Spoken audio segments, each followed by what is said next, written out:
Live everywhere. Daily Co's Radio on netrootsradio.com presents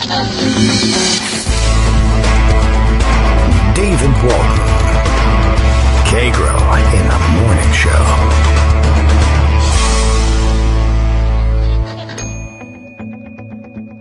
Now, here's David Waldman. Ho, ho, ho, everybody. Good morning, everybody. It's the last show we'll do live before Christmas, so we'll do the ho, ho, ho thing, even though it is Monday, December 23rd, not the 24th, not the 25th, but December 23rd, 2019. Time for another show. I have a Santa's sleigh full of stories. I don't know what to tell you. It's Hanukkah. Happy Hanukkah, everybody, and happy Monday. Merry Monday, as a matter of fact. It's the Monday of the week that contains the famous holiday. Don't trigger anybody by saying it. Oh, look out, everybody. It's also Boxing Day, of course, coming up this week on Thursday. Famous in the United States for being something we don't know anything about. And Kwanzaa as well on Thursday. So, you know, it's a big holiday week, which is why people sometimes say happy holidays, because it could be any one of them. In fact, it could be several of them, even if you hate every other religion or something like that. Whatever your beef is with saying happy holidays. The president on a tear about that, because what else is he going to be on a tear about? He's an idiot. And we'll round up the stories about how that's true, and in the myriad ways in which it's true.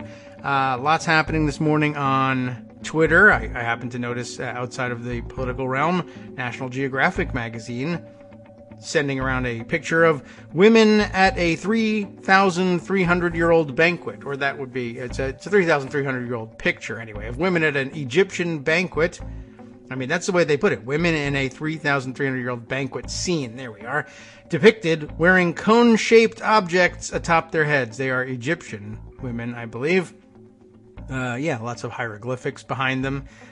So they're at a premiere of a party for a ancient Egyptian movie, and as you know, the logo of the sponsors are all over the walls behind them. That's what the hieroglyphics are.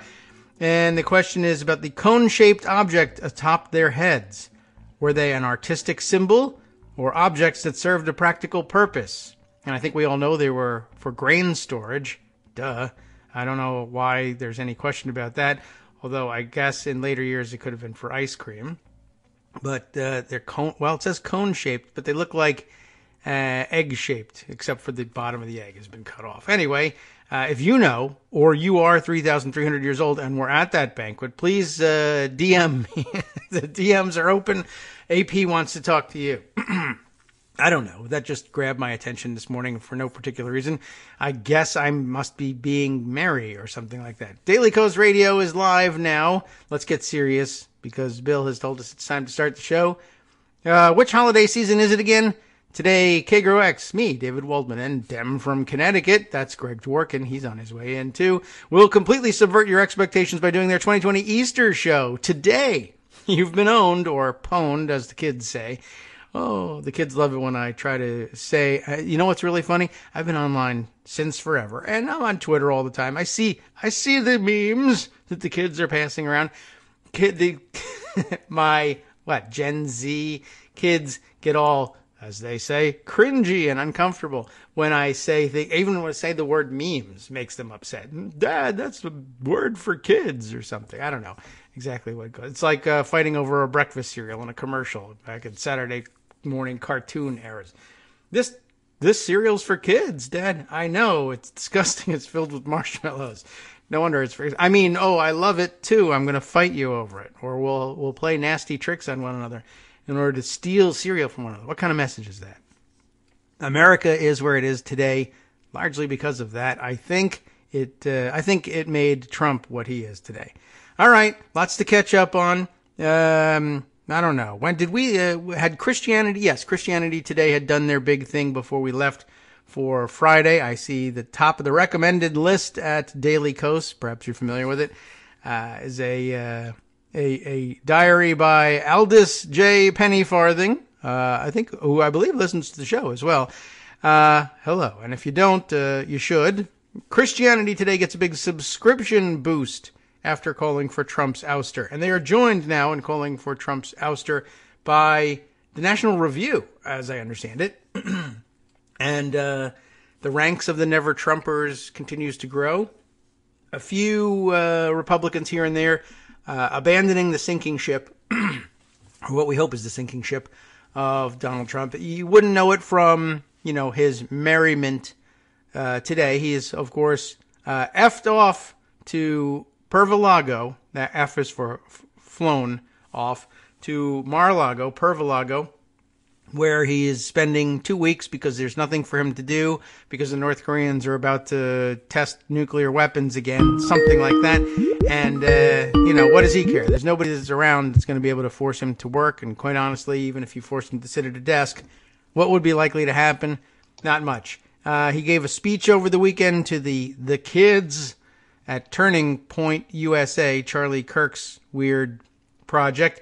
And it was a stem winder as usual, and everyone's sharing the clips and the quotes, and he spent about 5 minutes blathering about windmills. I don't believe he made mention of windmill noise cancer even once in the speech, but he had plenty of other complaints about it, including the fact that they kill all the bald eagles, and that if you kill enough bald eagles with one of your windmills, they make you turn the windmill off. That's true. So, well, let's catch up on things. Greg is here. It's unboxing day. What there should be a day that we designate for the 23rd, but I guess Advent has something for it. I'll consult that calendar. At the Hanukkah party, I understand, is the place to do it. Good morning, Greg. Well, not my mission field. Okay, yes. Oh, I like that. That's good jargon. Where'd you get that? I got that from Chrissy Stroop and some of the other people I follow for Empty the Pews and what's going on in the evangelical world. It's not my world. Oh. But this whole Christianity Today editorial has been amazing amount of publicity. Amazing so grace. You covered it on the show on Friday. I think that was after I was on last. It was Christianity Friday. New magazine. So here's what the editorial said. Trump should be removed from office. It's time to say what we said 20 years ago when a president's character was revealed for what it was. Ooh. But the facts in this instance are unambiguous. The president of the United States attempted to use his political power to coerce a foreign leader to harass and discredit one of the president's political opponents. I mean, the thing about this, remember, is that we're having an argument about whether or not the president should be impeached, but the public has already accepted that he did something wrong. So in that sense, we've won that argument. This is not only a violation of the Constitution, more importantly, it's profoundly immoral. The reason many are not shocked about this is that this president has dumbed down the idea of morality in his administration. He's hired and fired a number of people who are now convicted criminals. He himself has admitted to immoral actions in business and his relationship with women, about which he remains proud. His Twitter feed alone, with its habitual string of mischaracterizations, lies, and slanders, is a near perfect example of a human being who is morally lost and confused. Wow. So that was pretty straightforward. Pretty straightforward. Yes. Right? Right. Okay. So why CT Magazine calls for Trump removal is unlikely to matter, because the percentage of white evangelicals who agree that elected officials can commit immoral acts in private life and still behave ethically and fulfill public duties in 2011 was 30%, but in 2016, 72%. Okay, well, so that's good. Number one. But interestingly, getting the message out. The fellow who made that argument is a fellow named Robert P. Jones, who happens to run the PRRI poll, the Public Religion and Daily Life poll that comes out now and again. And he has a fascinating history of Christianity Today magazine. Oh. Now, I'm giving you this from my Saturday Pundit Roundup, where a lot of this stuff is, because I did a lot on the Christianity Today article and then follow up today. All right. So what Robert P. Jones says is Trump calling CT Magazine far left is laughable. A quick history. It was founded in 1956 it is laughable. To counter the more liberal Christian Century magazine by L. Nelson Bell, an aggressive fundamentalist and segregationist. Oh, my, that's liberal. Leveraged influence of his son-in-law, Billy Graham, this Christianity Today did, funded by Sun Oil magnate J. Howard Pugh. You've heard of Pugh. Pugh Research, right? Conservative Presbyterian who thought that Christian Century was too liberal and later became a key Barry Goldwater supporter. In 1959, CT's founding editor, Carl F. H. Henry, charged 105 NCC clergy of having communist affiliations. CT ran articles by J. Edgar Hoover, such as Soviet Rule or Christian Renewal. Wow. In 1960s, 70s, encouraged Christians to root out racism in their own lives, but criticized integration, one article calling it Christian communism. All right. So this is what Christianity Today is. So calling it a far-left magazine, let's just say, is a stretch. Yes. They're also deep state. Yeah, as well. So I was online with Chrissy Stoop and Sarah Posner, who actually has a nice, interesting article today in the New York Times. Oh. Which is called that Christianity Today editorial won't change anything. Evangelicals continue to support Trump in overwhelming numbers. And again, supports what Robert P. Jones said. However, I want to make the following case. And first, let's just give you some numbers on where, for example, a place like Wisconsin might find this very significant. All right. Okay. First of all, this comes from the MU Law poll. So is Charles Franklin, one of the best pollsters in the country, knows Wisconsin well. Religious affiliation and approval of Trump is in the news. Here's the Wisconsin data among whites. There's too few non-whites to break out by religion.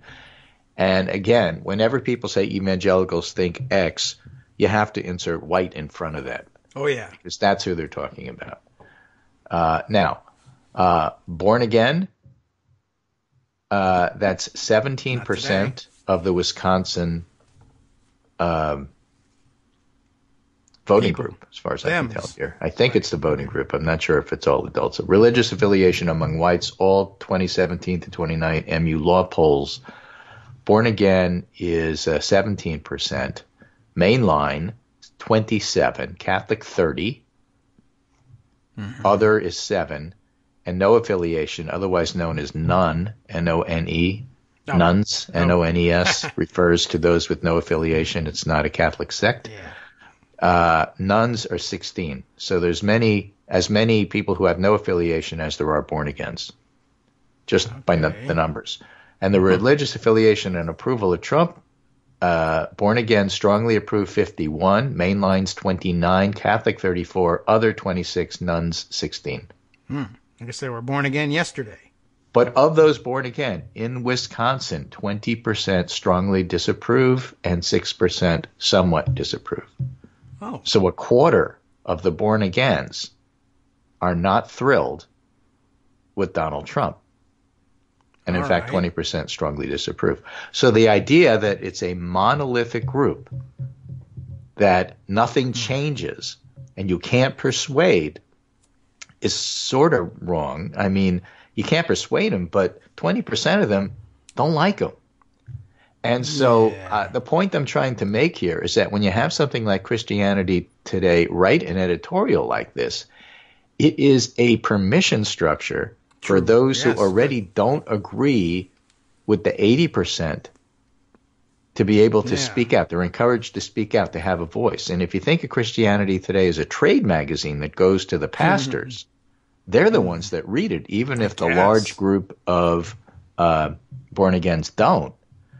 And so if that in any way shapes or influences that which they preach on Sundays, that also kind of has a ripple effect. So the idea that it's not going to change minds is true, but what if it allows those who already didn't think that Trump was the anointed king of Israel, what if it's a permission structure for them to speak out? So that's really where I'm going with all of this. Now, Ryan Birch, because I was having discussions online about so what's really going on with Dan Schultz, Pastor Dan from Daily Kos, and others who know this stuff. Ryan Birch is a political scientist who follows this. He was working on this the other day, and it turns out that young people's defection from the church, because Pastor Dan pointed out, trying to see whether or not they change their mind is not the point. The point is if they don't like it, they leave.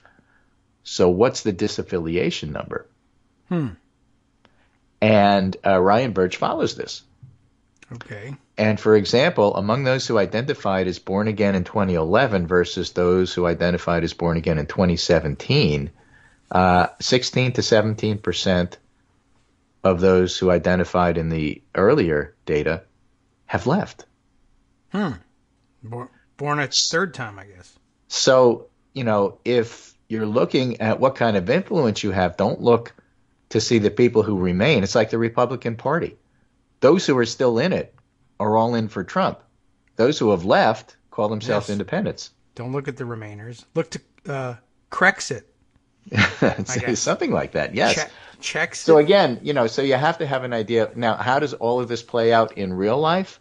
Well, for example, Bill Kristol, formerly of Weekly Standard, now of The Bulwark, says, here is a Politico Morning Consult poll.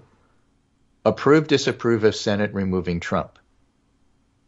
So it's an impeachment poll. Oh, yes, right. Okay. Overall, 51% approve, 42% disapprove. That's removal. Of removing Trump, of the Senate removing Trump. All right. Okay. By generation, Gen Z, 65-28, Millennials, 57-36, Gen X, 55-37. Okay, Boomer, 45-50. That is interesting.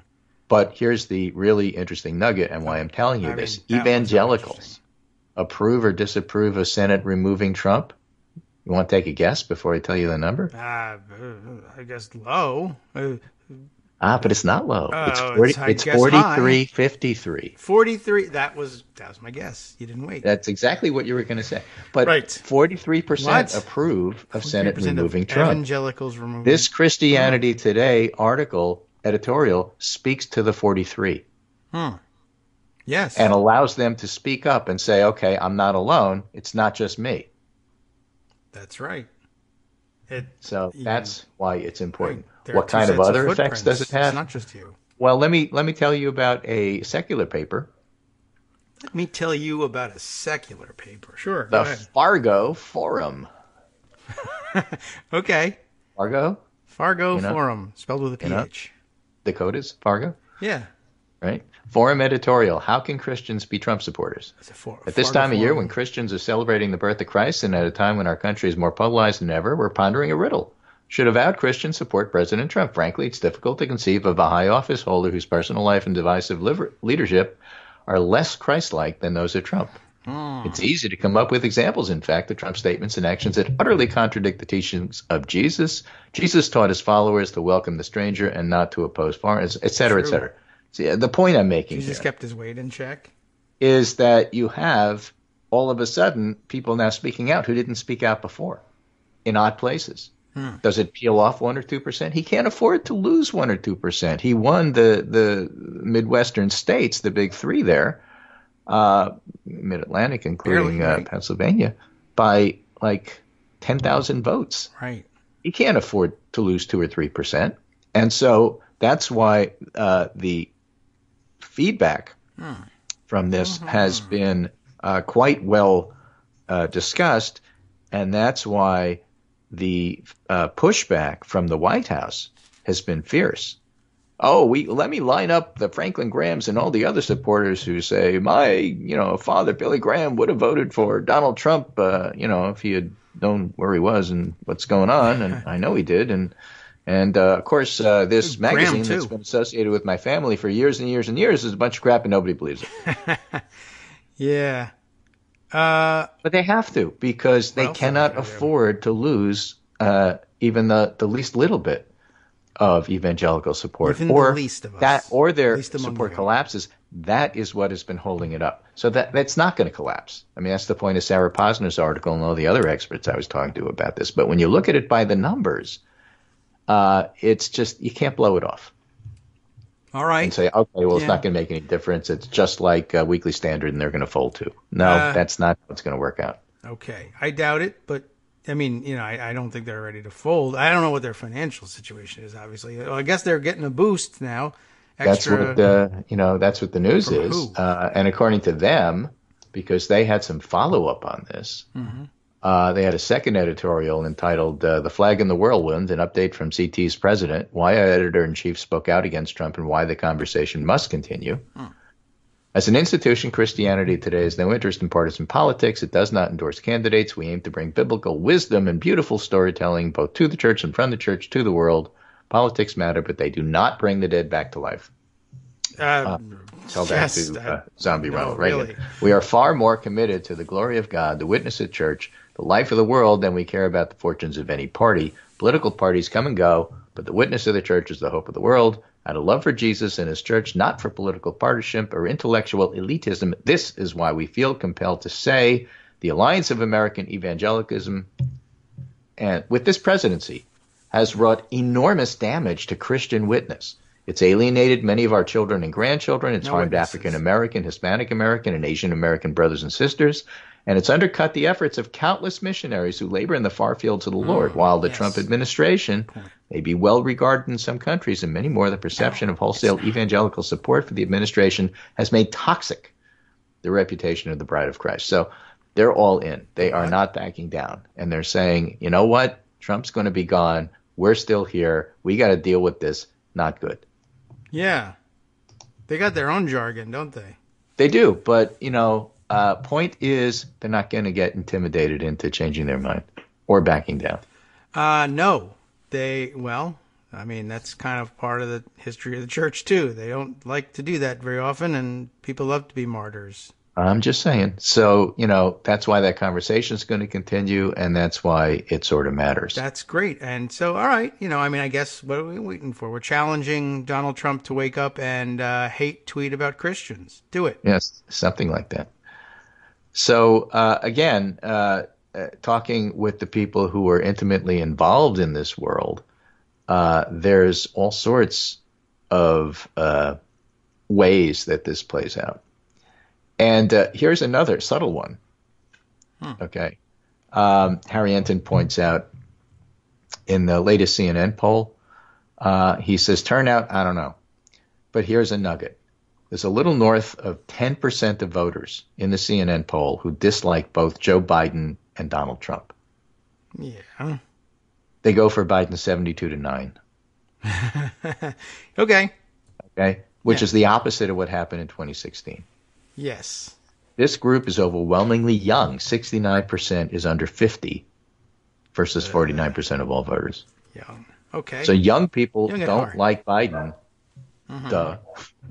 But you would know that if you just exist online at all. But they'll take him over Trump. And again, when you're talking about that large a group, among them are going to be moderate conservatives, social conservatives, and others who get influenced by the stories about all of this. Even if they never read the pieces, they read the headlines. And people may not know exactly what's in that Christianity Today article, but they do know that, hey, there are some conservative groups that have been calling for Trump's removal. So I think it's a bigger deal than what the National Review did. The National Review piece was written by Ramesh Ponnuru, 4 tests for impeachment and how the president meets them. And Neil Katyal makes the point that this is a bipartisan point of view, because here is National Review saying this. I see. Yes, that's true. So, again, that's why it's important. Okay. Whether Trump should be removed from office over the objections of nearly half the country is not an important question. He can't be. There are better questions. Would it be good for the country if a large majority of Americans were to be persuaded that it's unacceptable for a president to use his office to encourage foreign governments to investigate his political opponents? Assuming the necessary level of support to remove a president from office for that offense will not be reached, should we prefer that more elected officials go on record that it's unacceptable, or that fewer do? If you've read this far, you know my answer to the questions. The Constitution provides for impeachment and removal to protect us from officials, including presidents, who are unable or unwilling to distinguish between the common good the government is supposed to serve and their own narrow interests. Though he's done some good things in office, Trump is just such a president. Congress should act accordingly. And so, again, makes the point that part of this is convincing the public and, of course, public officials to come out in favor of doing the right thing, whether you do the right thing or not. So if you say, I don't think what Trump did was wrong, but by the way, it's really bad to solicit foreign help from Russia in the next election, I just don't think Trump did it. Fine. That's, if you even get that far, that's fine. Other people will look at it and say, but that's what he did, and so I'm deciding accordingly. So again, this is inch by inch, shaving off support little by little. None of it's good for Trump. And so, again, the whole idea that he welcomed impeachment while he's having a total freak out ever since the vote, no, that's not what's going on here. Good. Cool. I'm glad. And if we're moving inch by inch, it would almost argue for slowing the process down just a wee bit and letting it play out. Which can happen, or repeating it, depending upon how things work. Yeah, actually, you know what? We may have a mission in our hands. We might have to start advocating for, laying the groundwork for doing this more than once. Yeah, well, I mean, it's always been there, but we should start talking about it. But what about the juggernaut of the Trump campaign using it for their own? Well, I just was reading this article in Politico. Let me just read you the headline because it's so delicious. Trump campaign plagued by groups raising tens of millions in his name. Outside entities are raising huge money in Trump's name despite disavowals from the campaign and spending little of it on 2020. In other words, a grift. I want to be in on the grift too. Yeah, that's pretty cool. And I mean, that drains the pool, so that's good news. I mean, there's plenty in it. That drains the swamp is what it does. Oh, yes, right. Talk about draining the swamp. I'm pretty sure. How did I get to drain this is what he meant. And not end in swamp? But yes, but I mean, the donor pool, which I guess is a donor swamp, and there's a lot of it going on. In fact, on Friday, we spent a little bit of time revisiting Christiane Allen, the fraudster, huckster, grifter who's latched onto Rudy Giuliani as spokesperson. And she's been I guess she's been affiliated with something like half a dozen different groups that have been variously punished, disavowed, and cut off or sued or sent cease and desist letters by the Trump campaign. She's just serially grifting off of the Trump campaign, which surprises no one. But that should tell you how many people are siphoning off money from the donation swamp. I love it. Right. We'll be right back in 2 minutes. I'm going to go siphon some of this. Hi, it's me, David Waldman, your host for Kagro in the Morning, and I've learned that I either need to update these announcements more often or stop saying that the announcements are brand new. What's not new is that this message, too, is a call for your support in keeping the Kagro in the Morning show on the air. My thanks go out to all of you who do support the show through your donations. The stats say that Kagro in the Morning fans download our program about 2,000 times each weekday, but our donors make up only about 8% of our daily listeners. Patreon.com, Patreon.com, makes it simple to make easy, secure, recurring monthly contributions to support our show. Patreon.com/KagroX gets you straight to our donation page. If we're helping keep you sane during the Trump era, consider what that's worth. $1 a day? 50 cents? One thin dime? We do about 20 shows a month, so pick a number, do the math, and head to Patreon.com/KagroX to let us know. Thanks again, everyone, for all your support.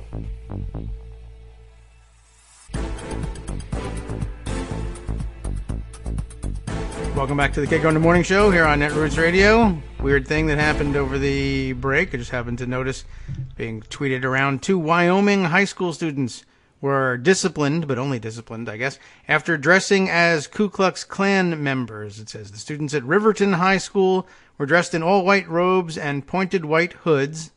That's the Ku Klux Klan, all right, with a cross and American flags. This is Trump's America, we are reminded. And I guess it's not even Halloween or anything. They just walked in, I guess, today dressed like that. And unless that's the circle game and I don't understand it, I don't know what would be. I don't know. I'm just telling you, that's what's going on in Wyoming. That's like 2% of the population right there. Is high school students in Klan robes today. Amazing. Okay, just thought I'd bring you up to date on what's happening in America. What else you got, Greg? Well, there's other stuff going on in America, too. So one of the people in that Christianity Today discussion over the weekend I was having on Twitter is a guy named Paul Jupe, DJUPE, who actually has an article in the Monkey Cage blog today in Washington Post. He's an associate professor of political science at Denison University in Granville, Ohio, and an affiliated scholar with PRRI, Public Religion Research Institute. That's Robert P. Jones's shop, the history of CT thing that I was reading. And white evangelicals fear atheists and Democrats. Same thing, really, right? Would strip away their rights. Why? Why? The right-wing Those are media is strippers. warning of a civil war and urging evangelicals to stock up on guns. Yes, clean them a lot. Right? As the House has moved through the impeachment of President Trump, voices on the extreme right have been arguing that it's the first shot in a coming civil war. According to conservative evangelical conspiracy theorist Rick Wiles, the Democrats are forcing me to stockpile ammunition, food, water, and medical supplies to defend my family, home, and church. In a speech before the Values Voter Summit, Trump similarly said the Democrats are coming for the rights of Christians, which he said he would resist if he stayed in office. Franklin Graham claims demonic forces are pressing for the impeachment of somebody that a significant portion of evangelicals believe is God's anointed president. But do white evangelical Protestants actually believe Democrats will step into their rights? A new survey has some answers. Oh, right? yeah, good. The answer is yes. Political scientist Ryan Burge, whose data I was reading on the percentage of people who are leaving, and I ran a non-probability sample survey from May 17th, 18th of 10,010 U.S. Protestants conducted online through Qualtrics panels. White evangelical Protestants made up 60% of our sample, and 60% of them believed that atheists would not allow them First Amendment rights and liberties. More specifically, we asked whether they believed atheists would prevent them from being able to hold rallies, teach, speak freely, and run for public office, and 58% believed Democrats in Congress wouldn't allow them. By contrast, 23% thinks Republicans in Congress would not respect their rights. These are primarily the views of a small contingent of white evangelical Democrats in the sample. These are extraordinary proportions for a core question. Are citizens willing to extend rights to groups they dislike? If not, the political process can no longer fairly resolve disputes. But, of course, it's not true. To find out whether this was true, I turned to survey data I gathered with Amanda Friesen and Anand Soki. And it's no secret that, in general, the groups don't like each other. But the same survey respondents were asked to choose the group they liked the least from a list that included atheists, Christian fundamentalists, immigrants, white supremacists, Muslims, Trump supporters, Hillary Clinton supporters, and homosexuals. Almost the majority of the sample, 49%, chose white supremacists as the least liked group. And only 5% chose Christian fundamentalists. Okay. Right? Yes. Someone could argue that only the most politically active atheists would be intolerant, but the proportion who were tolerant didn't vary by whether atheists said they engaged more or less in political activity. On the other hand, evangelical Christians would strip away atheist rights. So this is the background here. Projection. And so, it's just always interesting when somebody accuses you of doing something. Trump is classic on this, right? The projection thing. You've cheated on your taxes. You should be impeached. Oh, well, that meant you did, Donald, right? Yes. So when Christian fundamentalists accuse atheists and Democrats, which in their mind is the same thing, of wanting to take away their rights, what they really mean is we want to take away your rights, so we just assume that you are a mirror image of us. The Republicans do that all the time. Oh, yeah. That's why they can't even conceive of the idea that Democrats might be doing something for the right thing. Right. Some are smooth about it, some are slimy about it, but it all comes down to the same thing. I guess the latest example is probably on Meet the Press over the weekend. Okay. But I saw NBC sending along an Andy Card tweet / interview where he basically said, I don't agree with a lot of the things that Donald Trump is doing, but you got to admit he really knows how to lead. Well, no, you do not. Hitler and Mussolini made the trains run on time, right? I mean, it's just like the dumbest thing you could ever read, except it's not dumb. Yeah. It's that some people are slick about it and some people are just flat out about it. I just want power, and it's as simple as that, and get over it. Yeah, I mean, I don't really care what he does.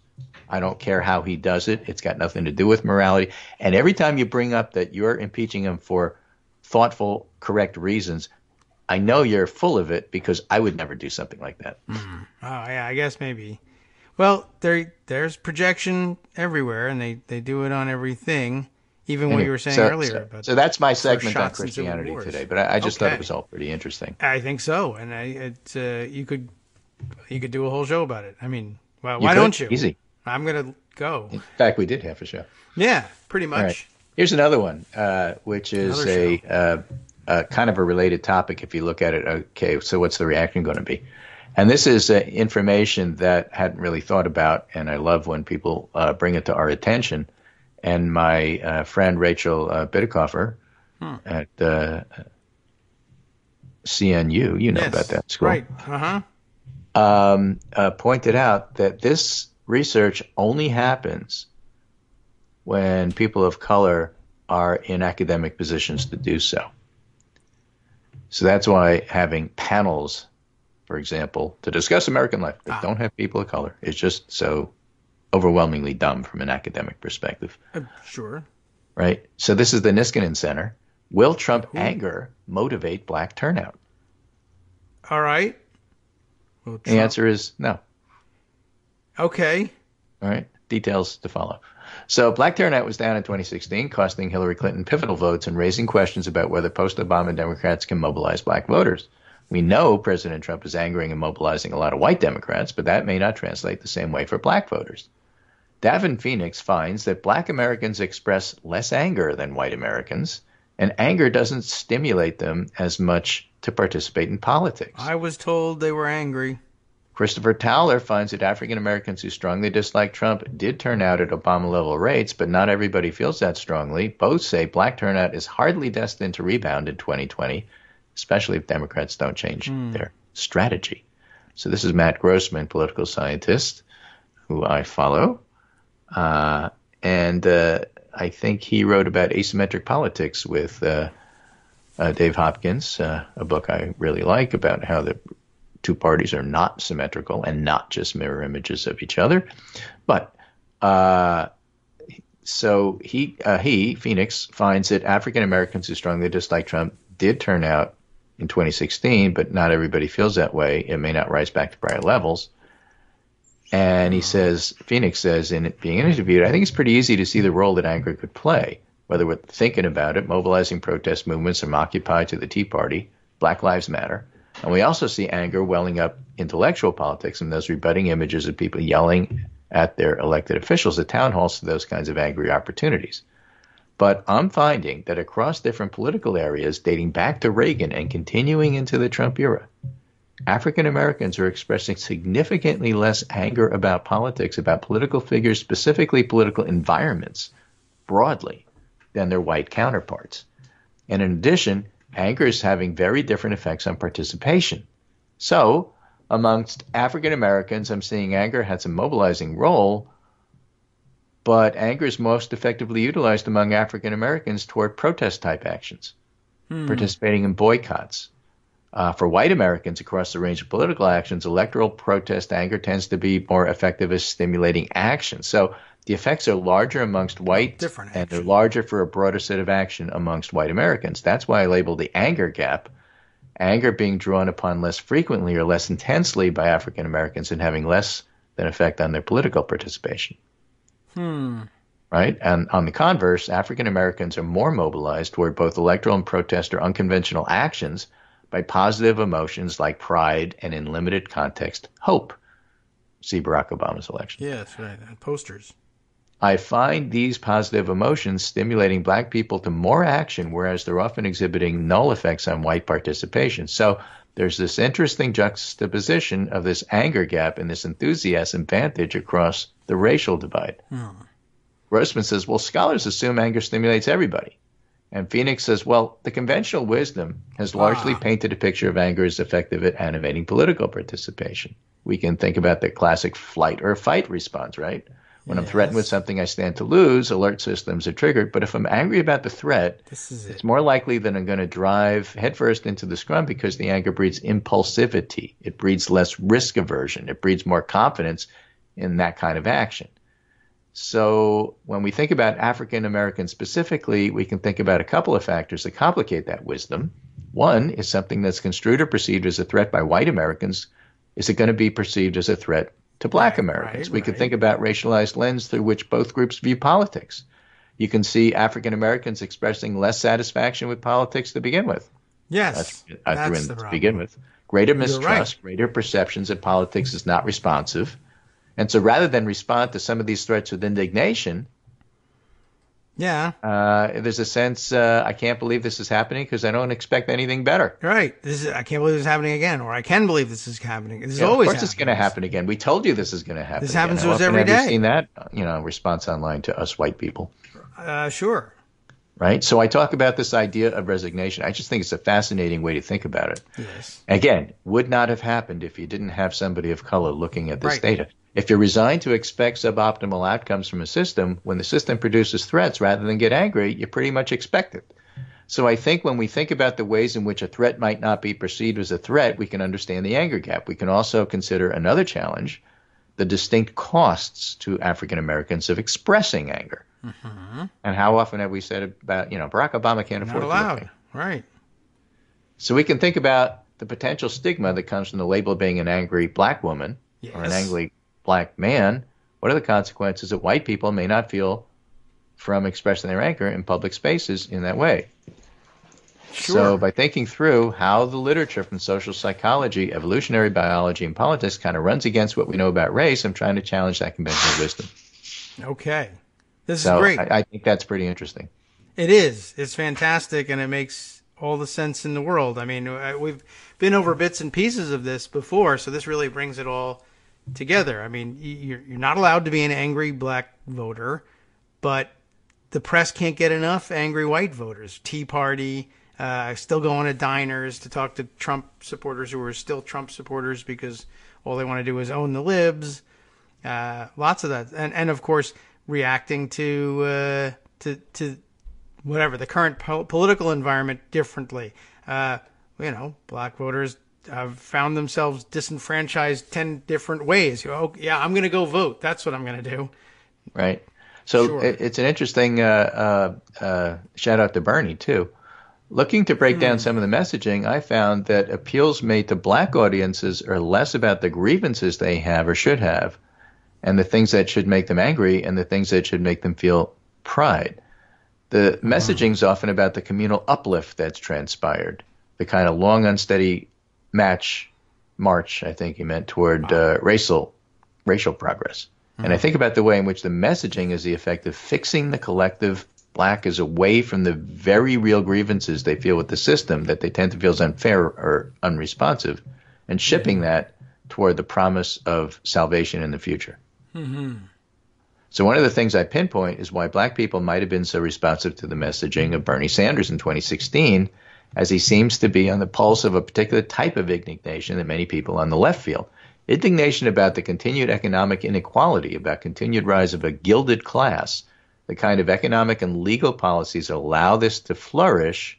I think about how it doesn't necessarily comport with how African Americans are viewing the socioeconomic and political system. Bernie's very much arguing we can reform and we can replace the actors that are not working in good faith, and we can restore a system back to each properly functioning role. And that doesn't necessarily square with how many African Americans view the political system. You can't restore it to something that never worked in the first place. We'll bring it back to good old whatever. What, 1860? Yeah, right. I mean, what are we talking about here? Yeah, so I think he says that misdiagnosis in many African Americans, particularly those over 30, because I don't want to discount the large support Bernie did and does have with younger black voters, it makes the diagnosis, I think, critical to understand why some of the messaging doesn't engender the same indignation amongst African Americans it could, even when that messaging does reach black audiences. Mm-hmm. So that, question. Grossman says, puts Democrats in a bind of appealing to minority and white audiences. But Phoenix says that Hillary Clinton had the repeals backwards. Right? Wow. So I think back to those Stanley Greenberg polls in Macomb, Michigan, and the birth of the rise of the Democratic Leadership Council, the so-called Reagan Democrat, which he didn't mention, but I will. For the Democratic Party to be viable, it needs to break its association somehow with these minority interests, which are alienating white voters. That was the message. When we think about Hillary Clinton's run in messaging, I think it's really interesting that her infamous basket of deplorable speech came not in front of a minority audience. It came in front of a predominantly white audience. So even when she made her most forceful signals about the ways in which Donald Trump was engendering and weaponizing racism, that wasn't the message she was taking directly to a minority audience. She had two minority, specifically black audiences some of the messages she had for black churches and black religious figures, when she would speak about the issues that could really engender that sense of indignation, particularly like the water crisis in Flint, but rather than frame the crisis as things that it could have been framed as this failure of democracy, it was something different. So thinking about these pride and hope cues, the role of the black churches in providing water and filling the policy gap, I think it's really interesting to see the disconnect when I look at the messaging that she offered around race and racism, around racial hierarchy. How often did she give these messages to black audiences versus white audiences? Who was she singing to? Who was she singling to? And why wouldn't it take the messaging directly to minority audiences that seem to be the object, if not the subject of the messaging? Why are you talking about black people in front of white people? Why don't you talk about black people in front of black people? What a concept. Yes. I mean, you can, but... Yeah. More and more research from another interviewer, Towler, says the Clinton message was interpreted differently in light of Obama. More and more researchers continue to find that Trump support, especially in 2016, was rooted in a sort of building reaction to Obama that mobilized white voters for Trump, and Clinton, as a Democrat who embraced a lot of Obama's policies and was the first woman to really get the chance to run on a Democratic platform, became sort of one and the same with that reaction to Obama. And like I said, there's more and more research coming out that actually suggests support for Trump was rooted in the same sort of negative view of Obama and conservative reaction to Obama that had been building since 2010, when the rise of the Tea Party and those movements pushing against Obama and almost anything he did, regardless of what the policy was. So, I have these conversations with my local friends here, talking about their parents. I don't understand why my father once, who was all in on small business and, would have hated anything Trump did 20 years ago, all of a sudden seems to totally embrace him. And I would say to them, well, did it start when the black president got elected? Oh. Well, yeah, people sometimes don't want to consider that. Yeah. Or maybe they just haven't. Anyway, it's a fascinating look at race in ways that I don't think we look at it enough. It's a very long article, a lot more information in here. Wow. But it's good. Now, I should read it. A couple days off.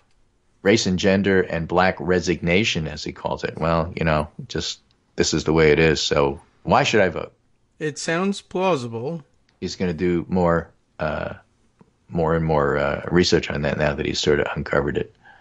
So the strong support among black supporters for Biden. Let me replace the word strong support with robust support, because it speaks to black people's suspicion or skepticism about the electorate in general and the idea that the electorate is not going to be willing to support another different candidate in the vein of Obama. I think black people are reading the first response to Obama almost from day one, from the rise of the Tea Party to the birther movement to the rise of Trump, as a direct response to the audacity of electing a black community to office. And they think strategically, we should probably think about the viability of a candidate that's as consistent with a prototypical image of residual figures as they come, like maybe an older seasoned white male candidate. So I would not confuse that robust support with enthusiasm. I don't know if people or African Americans are particularly excited on those about the prospect of Biden. It's pragmatic. And because of that, we can very much see a shift. Right? And that's what happened. We saw that. We saw that, in Chicago in 2007, where we were sharing a convention space with a group of older African Americans, and we had lots of coffee and drinks and other things and discussing politics. And they said to us, I hope you don't think that we are supporting Barack Obama just because of his color, because, Hillary Clinton's a proven entity. Yeah. They said to us. And then what happened is that as the race went on and it seemed like Obama, in fact, could win, support among the black community shifted.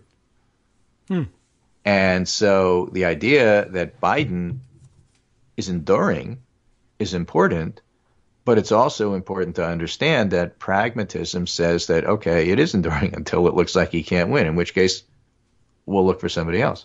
Yes. So those who think that he will collapse someday have some basis, in fact, for thinking that, but at the same time, if you underappreciate why his support has been enduring, you won't understand why a gaffe here or there hasn't changed everything. Yeah. Oh my goodness, do you see that dumb thing he said about record players in the debate? Why didn't that change everything? Why didn't his support go up? Because that's not why people are supporting him. Yeah. Well, You have to show he can't win for him to collapse. It's kind of a circular reasoning here. Right. But you have to show he can't win, or convince people, or persuade people he can't win.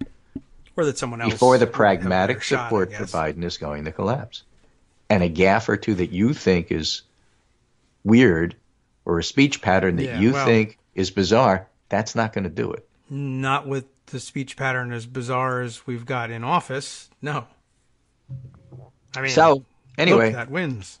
That's my segment for today. I just thought it was interesting. Your segment, I did too. And all the things you brought to it. These are fascinating articles. I like to read stuff that I don't already know. Well, yeah, that's because I fall asleep when you read. If I want to, read stuff I already know, I'll just read my own stuff. Right, true. I forget from day to day what I said the day before, so I could probably entertain myself with it. I forgot what I thought. Let me go check. That could be, but these are. Oh yeah, that's great. What I thought. I remember now. I love this one. So what is the Niskanen Center? I'll have to look that up. Well, that was a great one. Good reading for the holiday week if you have some time off. Yeah, absolutely. Anyway, right. Yes. Thank you so much for entertaining me this morning, and I will not be back on Wednesday. I think Wednesday's Christmas Day. Yes, I will. Neither will I. How about that? So okay, well there you go. We can, but I think I'm planning on returning for Thursday if you're available. So this is David and I carefully planning our schedule in advance off the year. This is the way I would. Please hire us to run your presidential campaign. Right. We're really good at this. Yeah. Okay. Well, I'm coming back Thursday, I think. So we'll plan on that. Wednesday, okay. Tuesday, and Wednesday will be off. You'll all be jingle belling or Hanukkah candle kindling. Candling, right? Yes. I'm not sure what the travel situation is. So there may not be a pundit roundup on Daily Kos on Wednesday morning either. I haven't decided that yet. But in any case, I'll talk to you Thursday. Day. Very good. Thank you Stay very much. Warm, and right. Things should go well from this point onward. Oh, right. One last thing I did want to throw in. I threw this up at the top of the pundit roundup, but there's a different online daily tracking poll from Microsoft Network. Okay. That we haven't featured before. And it's interesting because they ask a couple of different questions. All right. Right? And one of the questions they ask is, do you approve or disapprove of the job Donald Trump is doing as president? Yep. So disapprove is the poll result is 52 disapprove. All right. And poll result 44 approve, and that's been pretty consistent. So in other words, Donald Trump's numbers in terms of approval or disapproval in this poll are pretty much what other polls show.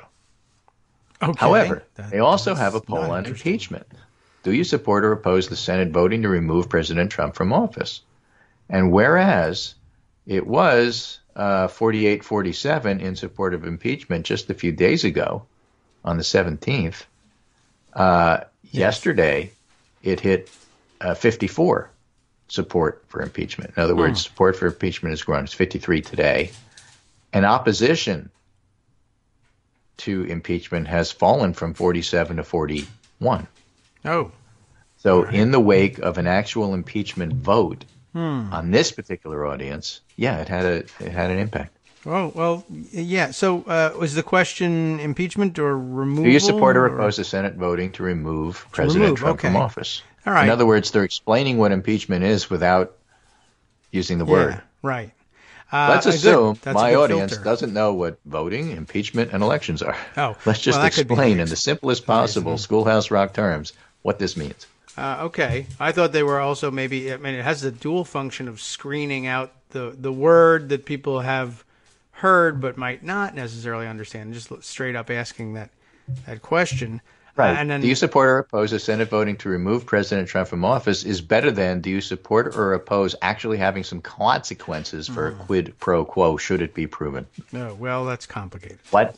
But I would like to know what they think of that. But, well, that is very interesting. And it screens out the I word itself and undoes any complications like, well, I don't support it, but it happened, so I'm going to say yes or something. But, yeah, and I was wondering as you were saying it, is there permission structure built in? Having had this vote, now having impeached the president, is it easier to approve of that thing that just happened?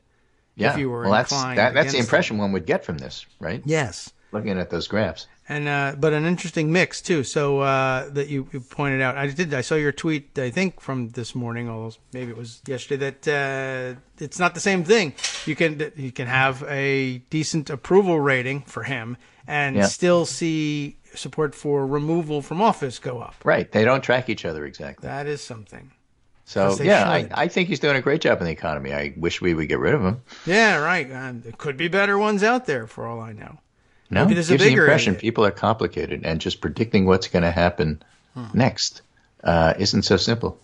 Not always. All right. Wow. Okay, so some excellent insight and some parsing of the numbers for today. Airing of grievances. I think that's also seasonal. Yeah, exactly right. Okay. Alrighty, take care, and Very I'll good. talk to you. Thank you. I hope so. Have a great holiday, which, is what I think that's what the president wants everybody to say. Have a pretty good holiday. Whatever it is you celebrate. And enjoy the movie, maybe some Chinese food. It's going to be fun. All right, we're up against our second break coming up here, so we'll check in the minute that we give ourselves on what else might be happening. I don't know, anything else going on that people want to talk about? I think there's a couple things. We'll round up from the Twitter feed and from Pocket and all the important places where information like this comes from and bring you all the latest. It's been a wild weekend for one that usually is marked by distraction from things political. But as you know, all of regular politics has been stood on its head by the disruptor, which is, used to be an interesting and good thing, but now is a stupid and moronic thing, and everybody hates it and has had enough. Apparently, 51% of us anyway.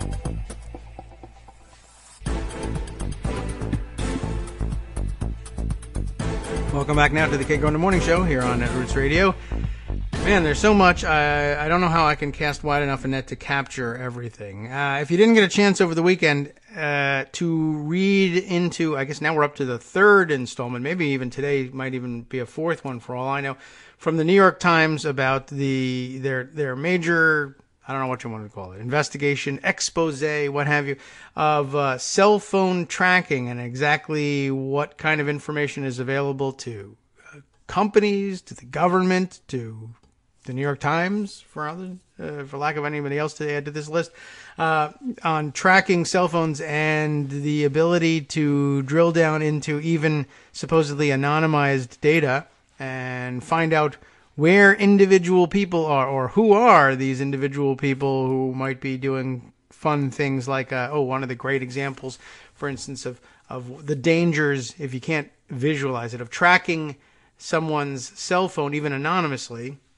One of the great examples pulled out of one of the installments was that they were able to show on, images on a map of cell phones being tracked from the parking lot in the CIA headquarters, and all of the people being tracked driving all the way home and staying home for the night, so that it's actually possible to find all the people who might be living in your neighborhood, if you live in the Washington, D.C. suburbs, who tell you that they do something else for a living, but in fact work for the CIA, and you're not supposed to know that.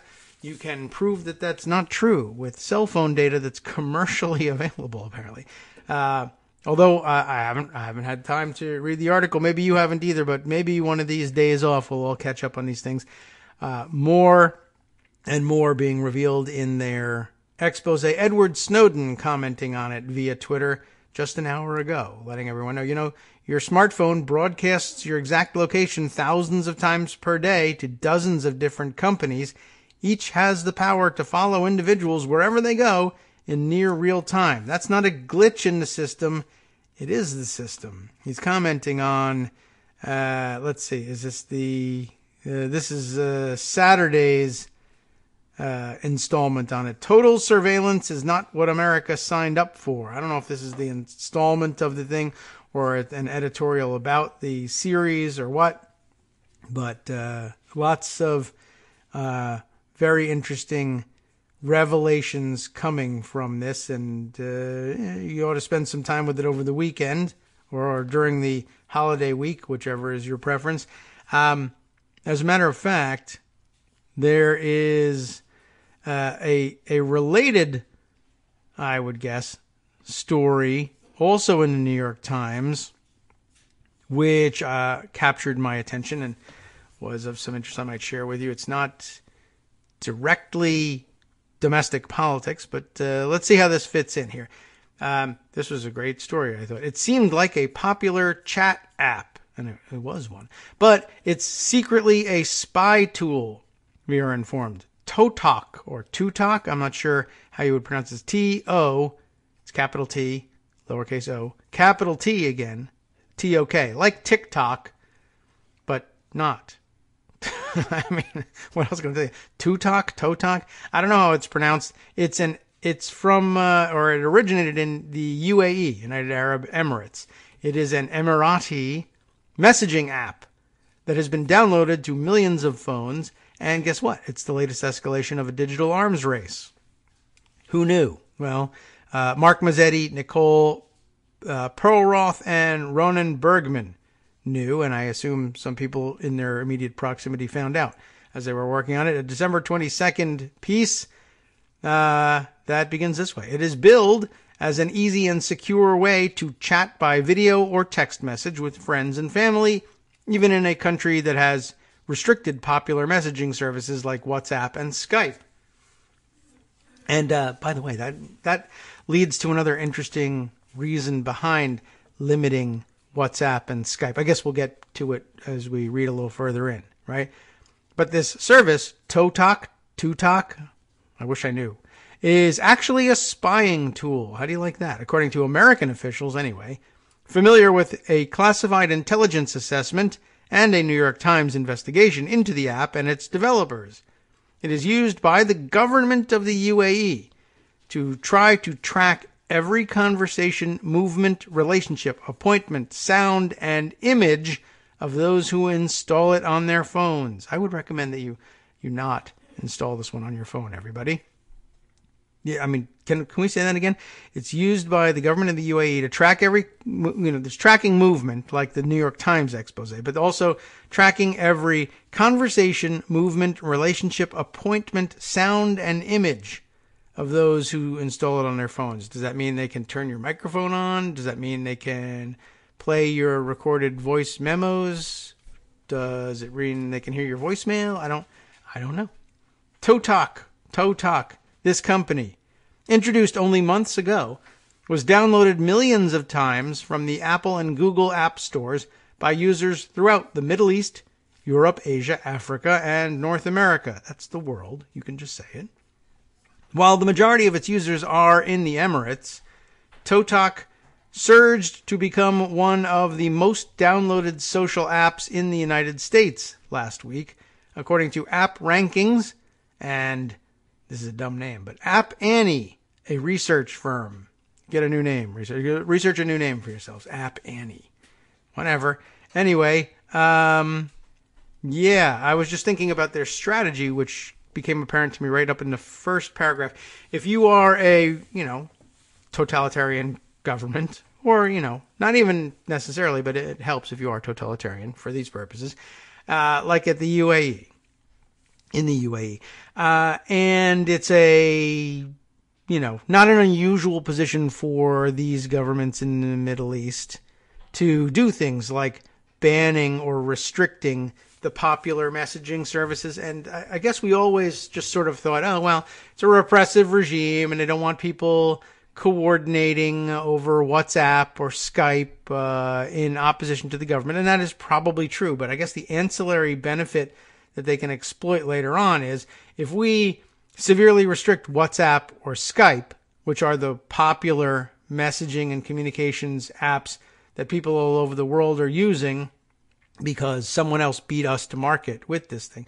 What if we develop our own? And like the first thought is, what if we developed our own app here, and then we would control it, and then we would be able to hear everything that got said on it. And that would be a fantastic spy tool. We'd know everything we want to know about what's going on in our country, and probably others too, especially if it became popular around the world. And if we had the goods on everybody, that would be great. We want it on our people, but if we got it on everybody, fantastic. We're now a world power, right? But how do we get people to use this thing? Normally, I mean, that's a real head scratcher of a problem in America where we are where we supposedly we don't do these things, or at least the government is not supposed to be in the business of, well, picking winners and losers, right? I think we might be in that business now under Trump, but still, it's a tough thing. How do we get everybody? How do you make your app catch on? It's one of those just sort of organic virality things. You can't just necessarily plan for it. You can, take all sorts of actions that might help, but it's not a science.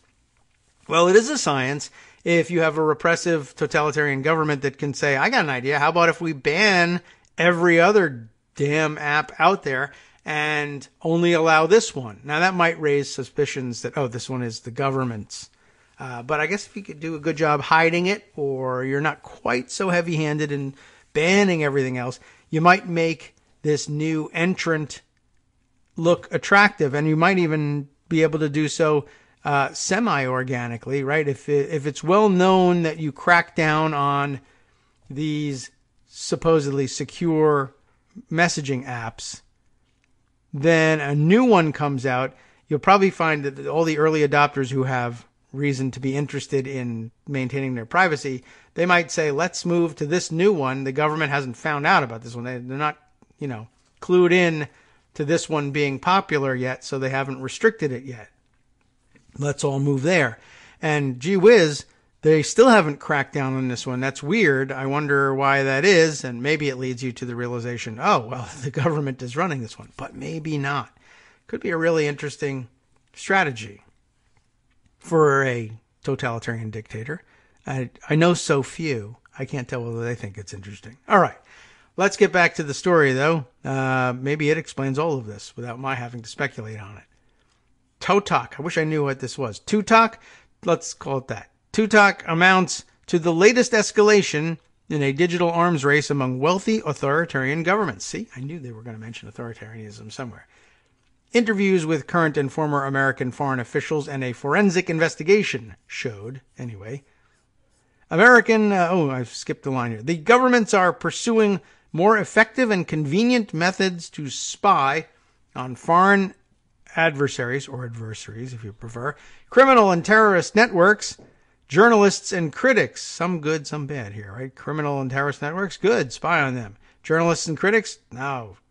Efforts that have ensnared people all over the world in their surveillance nets. And it would be pretty easy to get some good stuff on Donald Trump and then get him to do something good for you in the UAE by blackmailing him with recordings of his, let's say, filthy, perverted conversations. Perhaps they have those. Persian Gulf nations like Saudi Arabia, the Emirates, and Qatar previously turned to private firms, including Israeli and American contractors, to hack rivals and, increasingly, their own citizens. The development of Totok, experts said, it's a hybrid pronunciation, showed that the governments can cut out the intermediary to spy directly on their targets, who voluntarily, if unwittingly, hand over their information, like we all do. It's dumb, but we're doing it right now. A technical analysis and interviews with computer security experts showed that the firm behind Totok, Breej Holding, B-R-E-E-J, Breej Holding. That's not me affecting an accent and saying bridge. Breej, although that might be why the name is what it is. Breej Holding is most likely a front company affiliated with Dark Matter, which is probably also a front company, an Abu Dhabi-based cyber intelligence and hacking firm,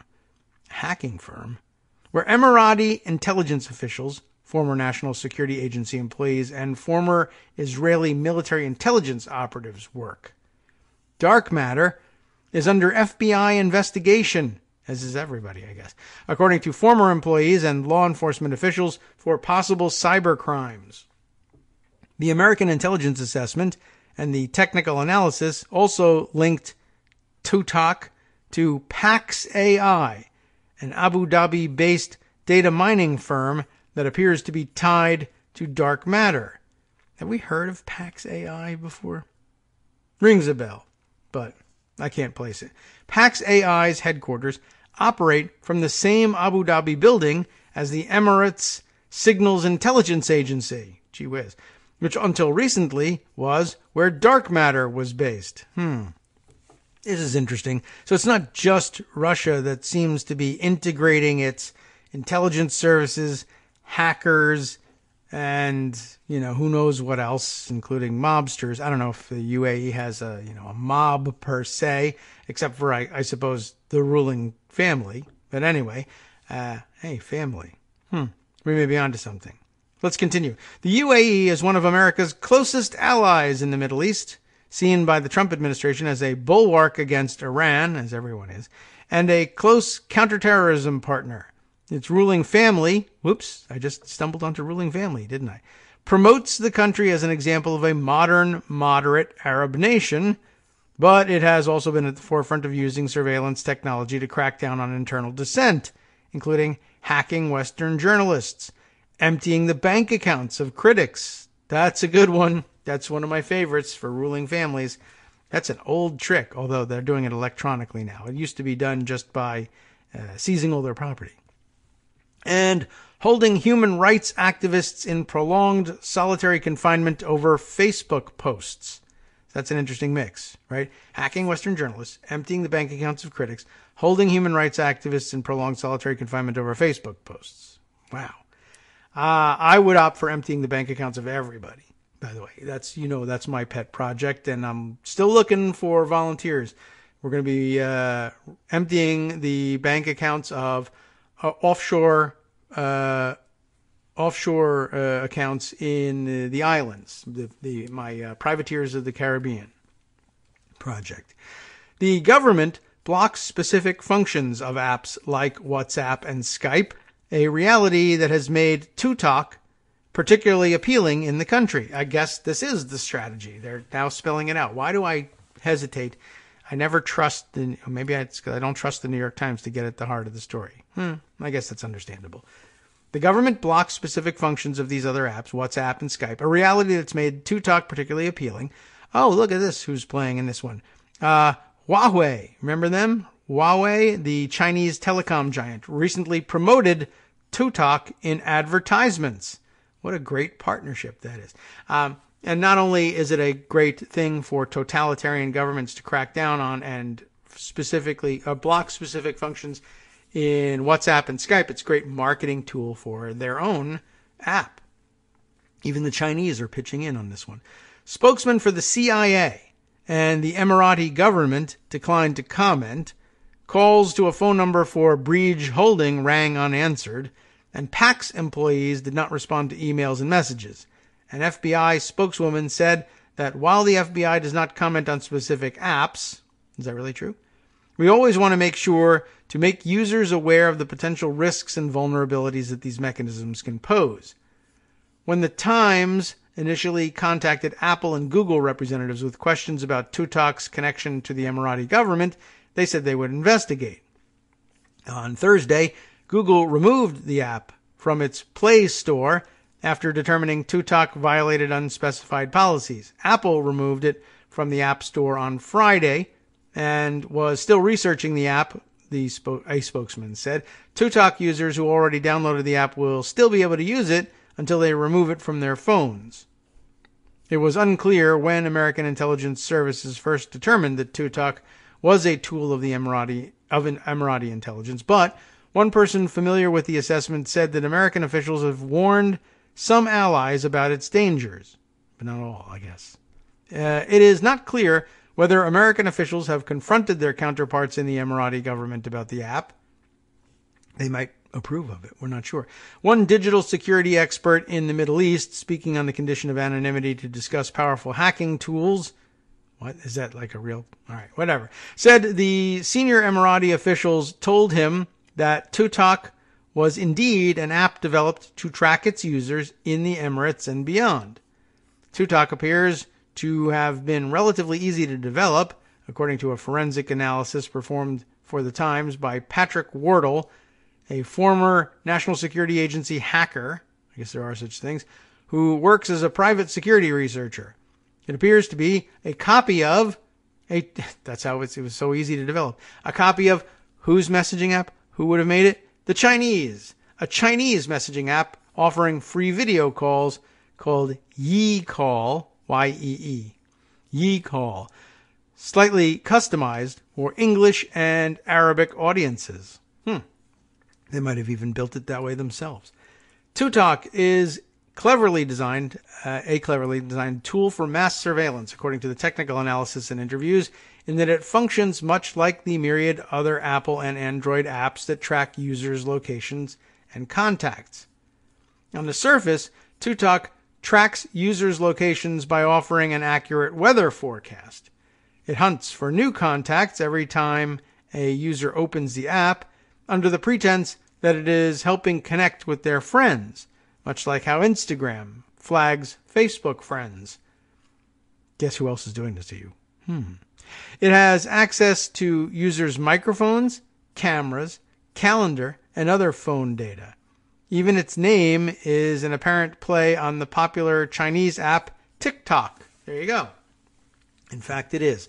And yeah, I mean, it's interesting. As you're installing the thing, you know it's all a bad idea when they say, can we have, by clicking here, you're giving us access to this and this and this and this. Well, of course, I'm giving you access to my location. You've got to tell me the weather forecast for where I am.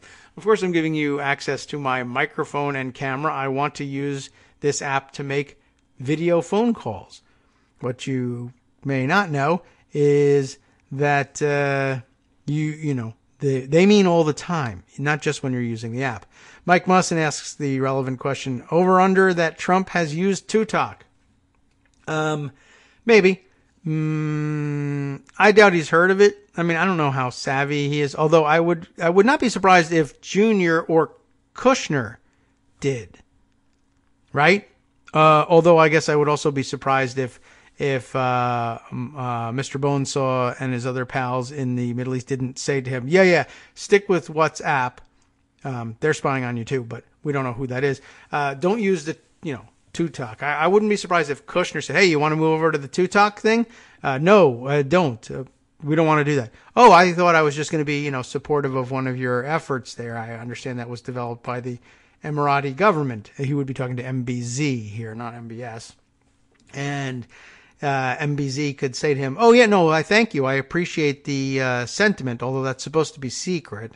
I won't ask how you found out about that. Ha ha ha. Just a little joke between those of us with the highest security clearance in our respective countries, even though we are security risks.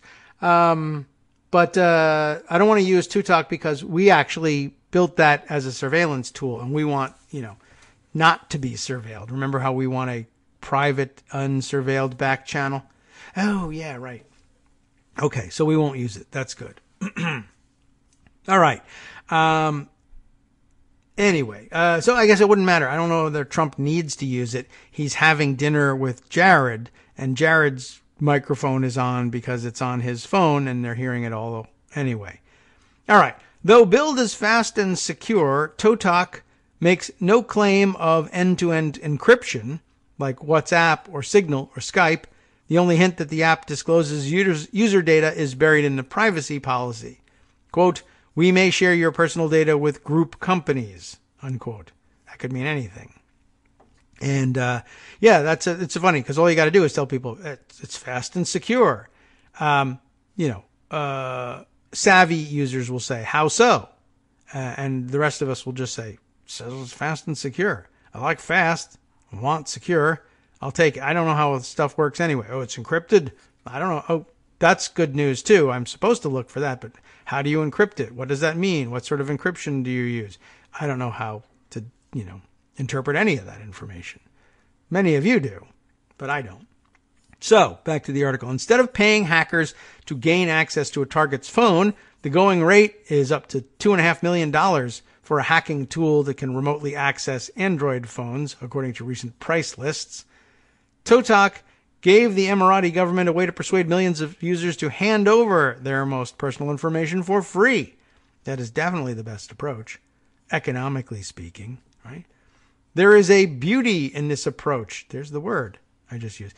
Said Mr. Wardle, now a security research at, well, it says JAMF. It's like not capitalized, JAMF. And I don't know whether that's, whatever. But that's it's capital JAMF. JAMF, I guess. Do they say that? It's a software company. In case you were wondering, gee, what could JAMF be? Of course it's a software company.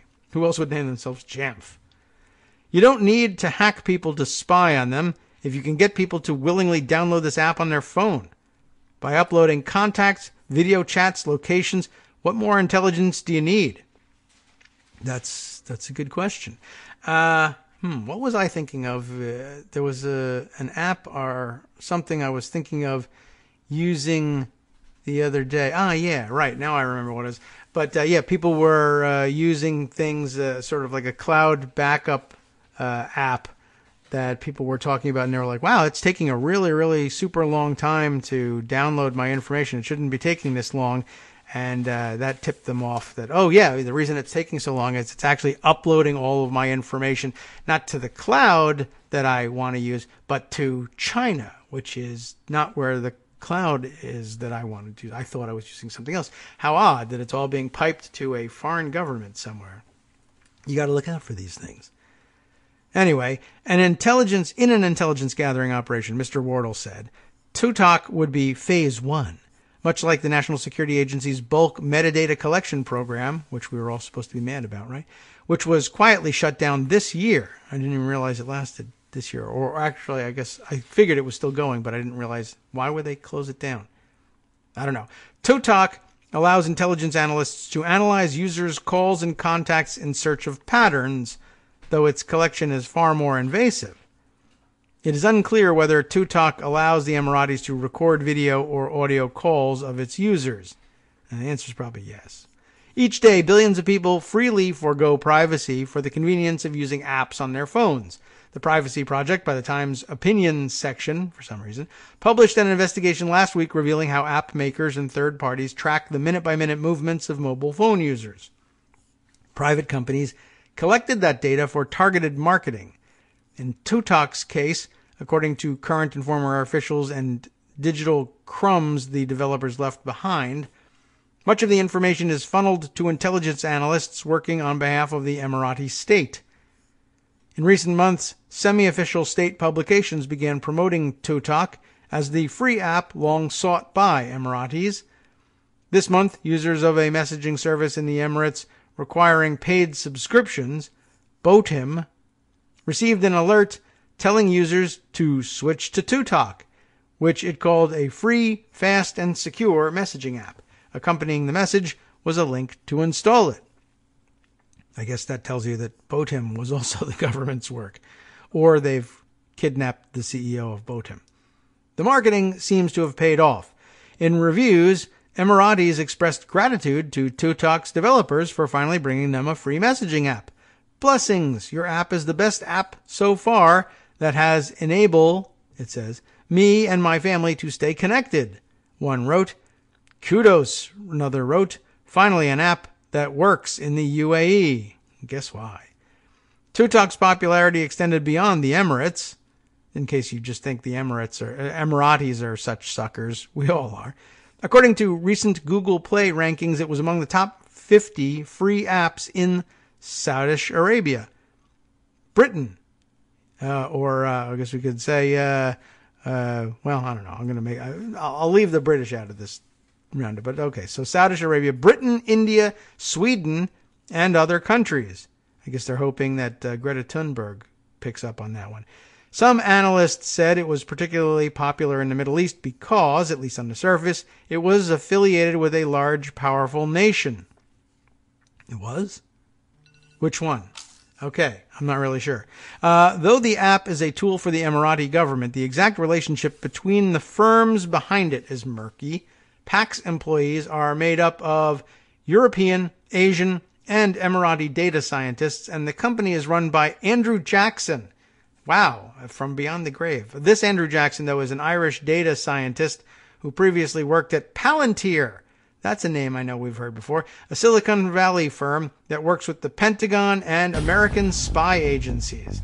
That'll tell you something. Its affiliate company, again, Dark Matter, is in effect an arm of the Emirati government. Its operations have included hacking government ministries in Iran, Qatar, and Turkey. Ooh, now you're in trouble. Executives of FIFA. Oh yeah, the World Soccer Organization, as well as journalists and dissidents. FIFA manages to get its way into this one too. They're everywhere. You just can't stop the soccer. We'll be right back after this break. Hi everybody, it's me, David. Let's change things up from the old fundraising pitch for just a minute and talk instead about how you can be a part of our show. If you've got a smartphone or any other electronic recording device, why not sit down and record a segment for us? Read us an important article and give us your take. Read one of your own original essays, or even just give us your commentary on something you'd like to share that's important to you. Then send the file to me at kagrox@gmail.com and I'll try and work it into the show. Short segments, a few minutes in length, are easiest to fit in. And of course, I can't always guarantee that I'll be able to play everything, but if you've ever shouted at your radio or TV about something you wish was being covered, here's your chance to change that. Make the show your own. Send your submissions to me at kagrox@gmail.com.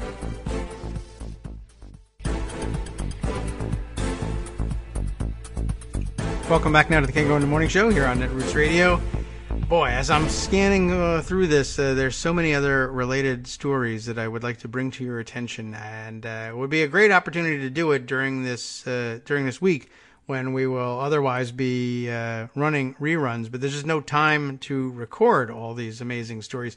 Let's see if we can finish up this one and then do a roundup, at least, of some of the other stories that we should make mention of.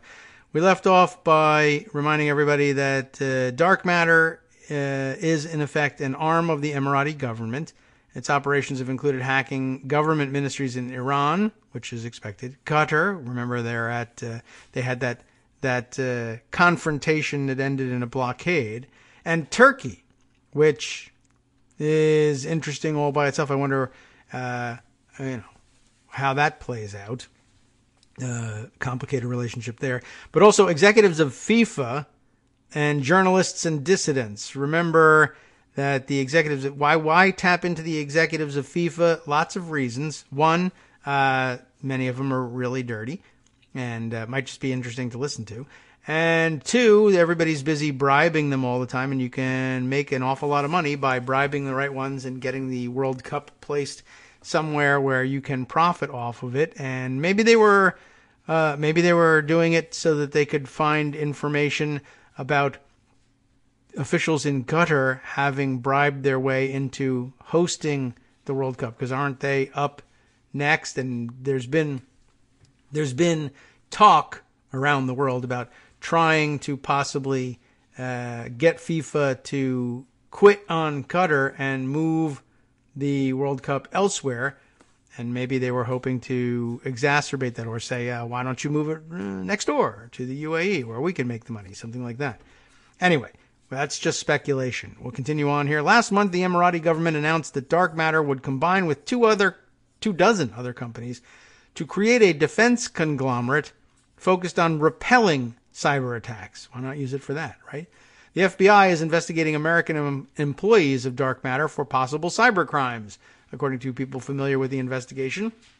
The inquiry intensified after former National Security Agency hackers working for the company grew concerned, whistleblowers, about its activities and contacted the Bureau.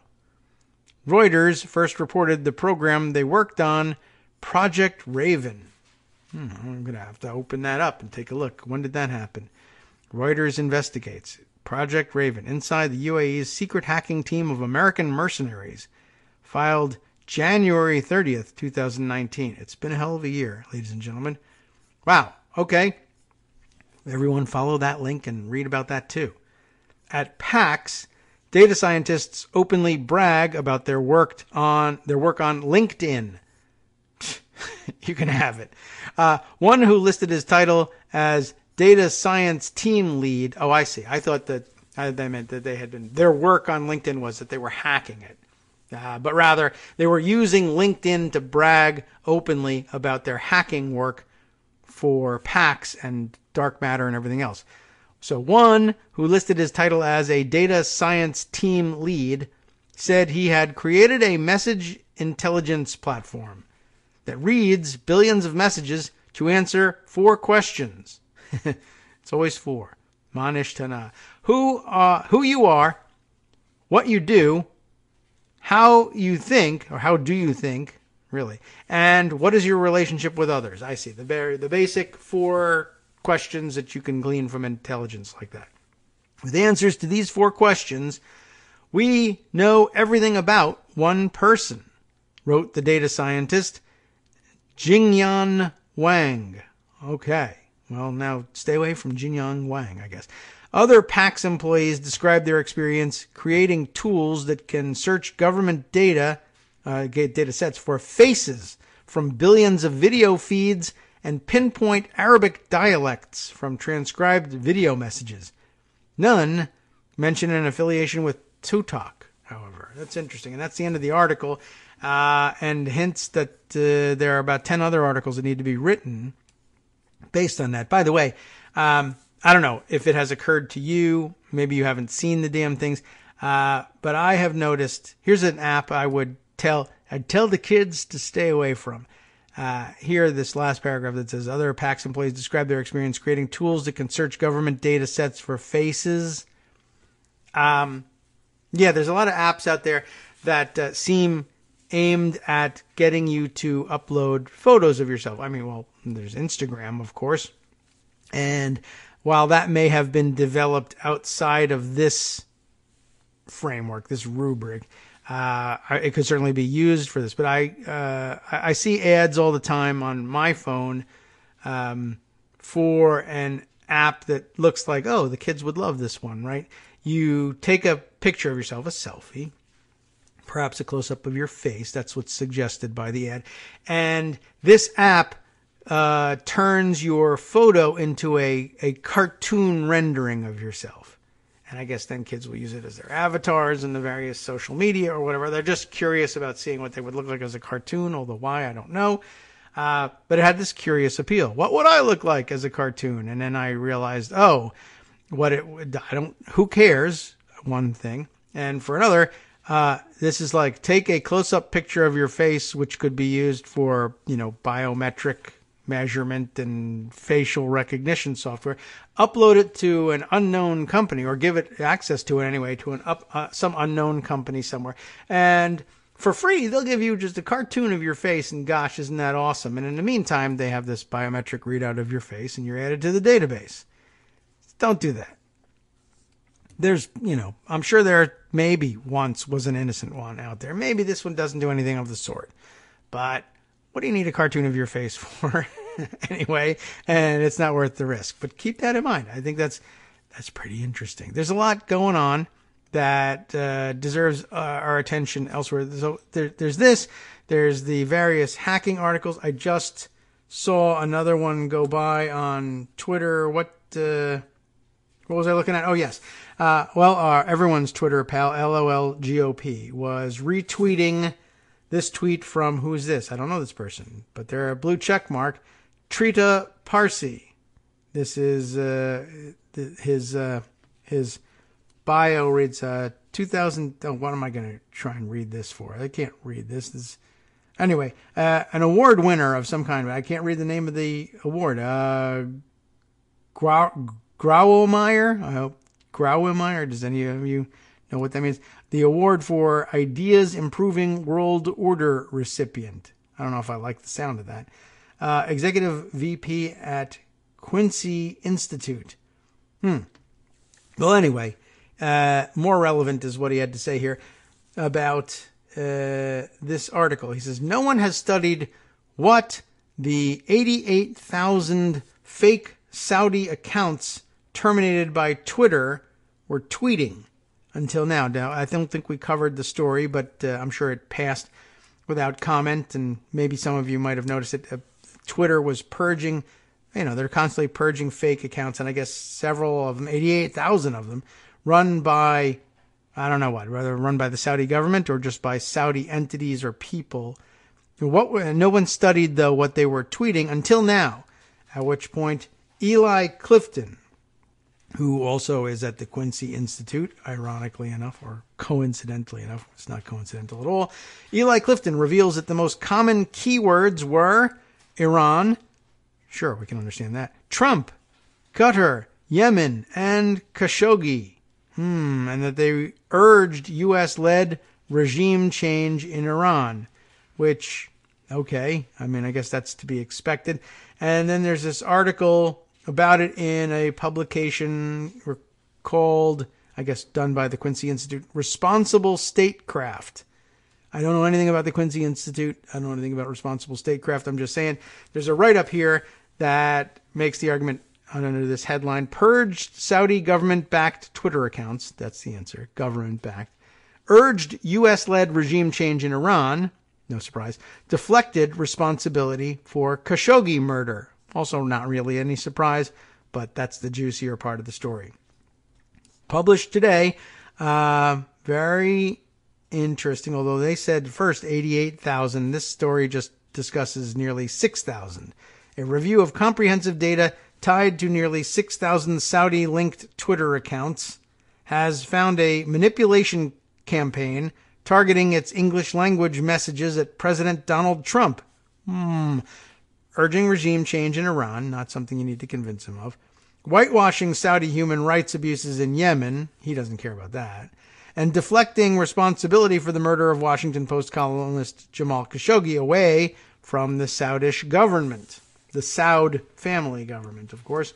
You don't need to convince him of that either, but it is useful, and that's probably where his initial thoughts on the matter came from.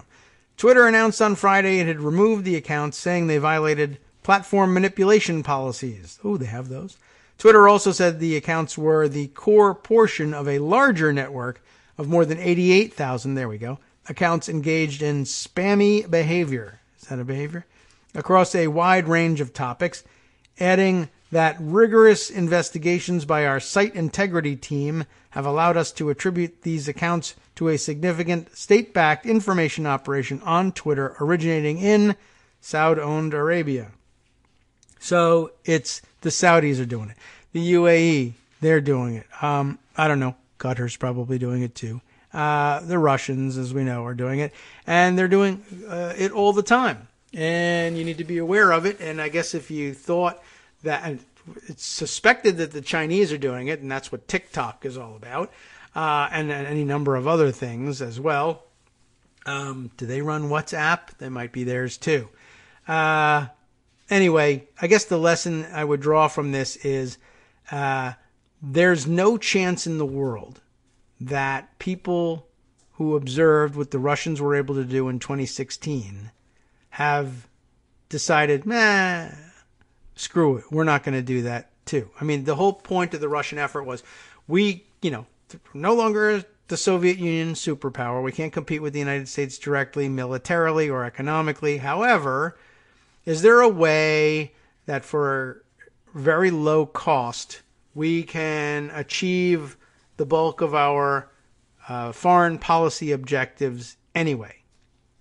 We can't pay for aircraft carriers to do it. We can't pay for troops to do it. We don't have that. We can't do it economically. What can we do? Hacking and everything from blackmailing American officials with what we might find during our hacking to just plain putting out so many influencing messages on social media that it bubbles up and American leadership, to their minds, organically come to the conclusion that they ought to be doing exactly what we're saying. And it's like mass hypnosis. Anyway, if you have any success with that for any low dollar amount, you're going to find that there are a dozen other actors out there who have the desire to have that kind of an impact, outsized impact, and who have the cash to make it happen. And the idea that they wouldn't go about trying to make it happen because America is ridiculous. So you're getting exactly what you expect here, I would say. Meanwhile, the Russians apparently haven't given up on their own efforts, and I guess they probably feel the pressure of competitors moving into their space, so they're upping their game, or at least they're continuing the game for which they were once famous as Soviets, and I guess everybody thought they had given up on. I guess credit here, I don't know, is this something that Mitt Romney would have told us about? Remember, he was convinced that Russia was still the main geopolitical threat, and even in a time when it didn't feel like that was the case. And then we all said, oh, come on, you're so old-fashioned. We laughed at him because he was the Republican nominee. We were probably going to laugh at the Republican nominee no matter what. But as it turns out, he had a good point. What am I talking about? What is this other practice that we know about, of course, because we've heard about it happening before. But if you thought it was a one-off, it's not. Again, the New York Times, getting more credit than they deserve, but sometimes they do good reporting. How a poisoning, not in Britain, not the Skripals, but how a poisoning in Bulgaria exposed Russian assassins in Europe. Well, I guess they're everywhere. For years, members of a secret team, Unit 29155, I don't know how they read that out, but that's what it says, operated without Western security officials having any idea about their activities. But an attack on an arms dealer in Sofia helped blow their cover.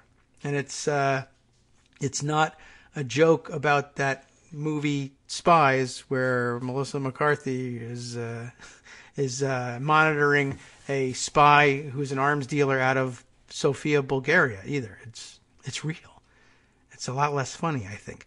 Michael Schwartz writes this for the New York Times. The Russian assassin, although that's not a wrong pronunciation, used an alias, Sergei Fedotov, and slipped into Bulgaria unnoticed. I mean, that's not going to make anybody think you're not Russian, but you're whatever. Sergei Fedotov slipped into Bulgaria unnoticed. How hard is that? Checking into a hotel in Sofia near the office of a local arms manufacturer who had been selling ammunition to, where would they be concerned about? Syria? Maybe. Good guess. No. Anyone else? I'm going to pretend you're answering me on Twitter. You're not. The answer is Ukraine. Go figure. Well, he had a team of 3 men with him. Did the fake Sergei Fedotov, yes, that's right, slipping into Bulgaria unnoticed. It's like going into Wisconsin. That was Czechoslovakia, but you get the idea. Within days, one man sneaked into a locked parking garage, smeared poison on the handle of the arms manufacturer's car, I guess door handle, maybe, and then left undetected, except for blurry images captured by surveillance video. That is detected, but unidentified. Shortly after, the arms manufacturer, Emelian Jebrev, I'm guessing at the pronunciation, was meeting with business partners at a rooftop restaurant when he began to hallucinate and vomit. Happens to me all the time when I talk to business partners. The poisoning, which was the real reason for it, left Mr. Jebrev, Gebrev, by the way, now 65, hospitalized for a month. But luckily they have universal single-payer health care in Bulgaria, I guess. And also he's extraordinarily rich because he's an arms dealer, I guess. His son was poisoned. I don't know what the healthcare system is in Bulgaria. I'm kidding about that.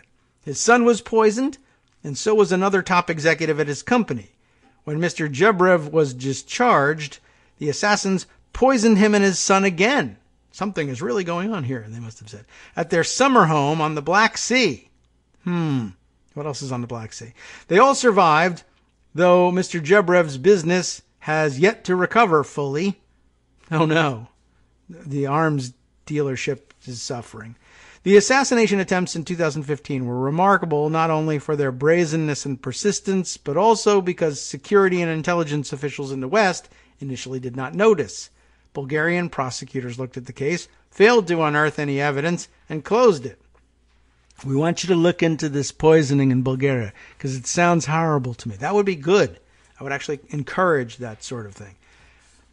Now, Western security and intelligence officials say the Bulgaria poisonings were a critical clue that helped expose a campaign by the Kremlin and its sprawling web of intelligence operatives to eliminate Russia's enemies abroad and destabilize the West. I think we should pay attention to this. This could be serious. We don't want to be destabilized. With Bulgaria, there was an aha moment. And I'm having the aha moment because they were supplying Ukraine with those weapons. The aha moment, said one European security official who spoke on condition of anonymity. We looked at it and thought, damn, everything aligned. Well, good. Entering his third decade in power, President Vladimir Putin of Russia is pushing hard to reestablish Russia as a world power. Russia cannot compete economically or militarily with the United States and China. So, Mr. Putin is waging an asymmetric shadow war. Russian mercenaries are fighting in Syria, Libya, and Ukraine. Russian hackers are sowing discord through disinformation and working to undermine elections. Yes, that's true. Russian assassins have also been busy, and that's what this is about. Just a quick reminder here, though. Asymmetric shadow war. Now, having Russian mercenaries fighting in Syria, Libya, and Ukraine, does that represent a savings, you know? I mean, you're paying soldiers, so what's the difference? But small conflicts, I guess. Russian hackers sowing discord through disinformation and convincing people like, for instance, Kevin McCarthy, the minority leader in the United States House of Representatives, that Russia didn't interfere in the 2016 elections and that Ukraine did. And I'm sure you must have seen him speaking over the weekend, I guess, on Fox News. I saw it on Sunday. I don't know if that means he was on the Sunday program or just happened to be on their air on Sunday, floating his view of things that we're actually looking at the wrong thing in this impeachment. We're impeaching the victim here, that this is a modern-day Watergate. The FBI broke into President Trump's campaign, spied on him, and then tried to cover it up. Modern-day Watergate. That's what he has to say about this. This guy, by the way, is the guy who, we all remember him saying, oh, I think Putin pays Trump. But once again, I remind you, as my pet peeve, is that whole conversation was about Ukraine, and we're all talking about Ukraine now, and we're not remembering that conversation in the context of Ukraine. What happened in that conversation was evidenced in that conversation, even though he does almost none of the talking until the end, and he says that thing about Putin paying Trump. The first thing in the conversation is somebody talking about how Kevin McCarthy just came from meeting with the then brand new Prime Minister of Ukraine, who had come all the way to Washington, D.C. to warn him of exactly what we're reading about now, right here in this article, about the Russian activity in Ukraine and how it was their intention to sow discord and disinformation all across the West and undermine all of the Western world. And Kevin McCarthy, having had that warning, walked away, and when the discussion was about Ukraine, was just stood mute throughout the whole thing. They had all had the same meeting, of course, and the rest of them were intelligent enough to know that this was a danger, but then they agreed at the end, let's keep it secret anyway because we may win our domestic elections because of this meddling, and that'll give us power, and we can cut our own taxes with it and put lunatics on the Supreme Court and the circuit courts with it, and then walk away into what we imagine will be a conservative paradise forever after.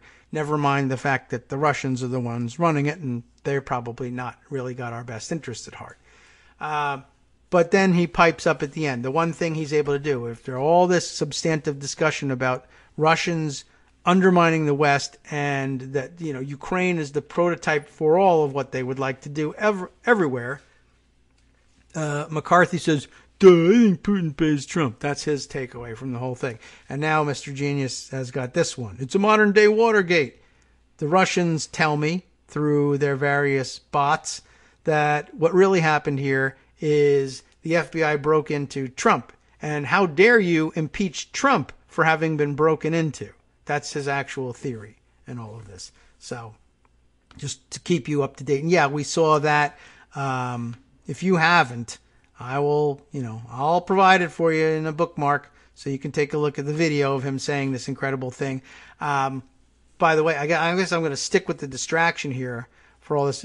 Do keep in mind, as I pointed out when the subject was Mitch McConnell and his betrayal of the United States and our national security, I reminded you that he's part of the Gang of Eight, right? The 8 congressional leaders who, by virtue of the offices they hold, are included in and read into all of the top secret intelligence programs that are being conducted through the executive branch. So the Gang of Eight, the Speaker of the House and the Minority Leader, whoever they may be, right?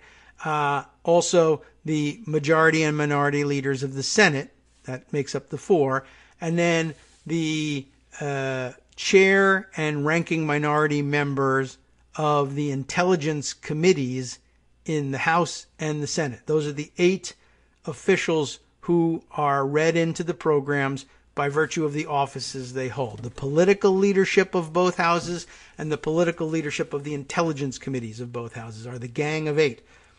The CIA briefs them all the time, tells them what's up, tells them what's new, and Mitch McConnell and Richard Burr, as a matter of fact, as chair of the Intelligence Committee in the Senate side, isn't that right?